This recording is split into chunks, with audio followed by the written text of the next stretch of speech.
கேன்சரா இருக்கலாம், அது பிளட் கேன்சரா இருக்கலாம், ஒருவேளை மரண படுக்கையில நீங்க எழுத முடியாத ஒரு பெரிய வியாதியா இருக்கலாம், டாக்டர்கள் கூட குணப்படுத்த முடியாத சூழல் காணப்படலாம். ஆனா இயேசு கிட்ட வாங்க, அவருடைய தழும்புகளால் நாம் சுகமாகிறோம் என்று வசனம் சொல்லுகிறது.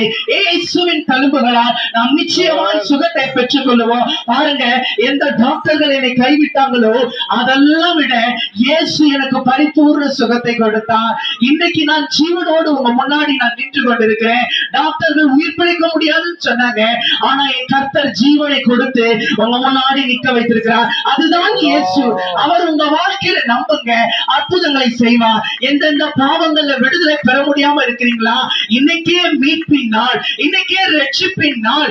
இன்றே நீங்க எந்த பாவங்களை செய்தாலும் ஒப்புக்கொடுங்க. பிரியமான சகோதரியே, நாளைக்கு செய்திடலாம், நாளைக்கு மனமாறலாம் என்று நீ காத்திருக்க வேண்டிய அவசியம் இல்லை. இன்றைக்கு நீ மரித்தால் நீ எங்கே போவாய்? உன்னுடைய வாழ்க்கை எங்கே முடியும்? எரிகிற நரகம் காத்து கொண்டிருக்கிறது, பாதாளம் தன் வாயை என்று பிளந்திருக்கிறது. பிரியமானவர்களே, உங்க பாவங்களை எல்லாம் கர்த்தரிடத்துல அறிக்கை செய்யுங்க.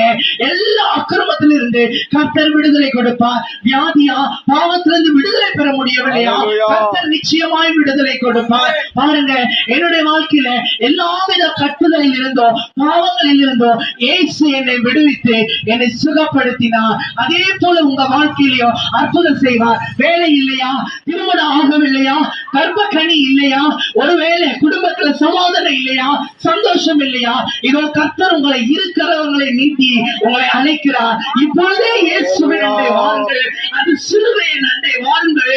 இயேசு உங்களுக்காக எல்லாவற்றையும் செய்ய அவர் ஆயத்தம் உள்ளவராய் இருக்கிறார். அவர் அன்பின் கருத்துக்குள்ளாக இன்றைக்கே நீங்கள் ஓடி வாருங்கள். அவர் உங்களை தூக்கி நிறுத்த அவர் உண்மையுள்ளவராய் இருக்கிறார். அவரை அல்லாமல் பரலோகம் செல்ல வேற வழியே இல்லை. அவர் இன்றைக்கே உங்களை தேடி வந்திருக்கிறார், உங்க தெருக்களில் வந்திருக்கிறார், உங்க வீடுகளில் வந்திருக்கிறார். இயேசுவுக்கு உங்க வாழ்க்கையை ஒப்புக் கொடுங்கள். கர்த்தர் உங்க எல்லா பிரச்சனையில் இருந்து ஒரு விடுதலையை கொடுப்பார். கர்த்தர் தாமே உங்களை ஆசீர்வதிப்பாராக. God bless you.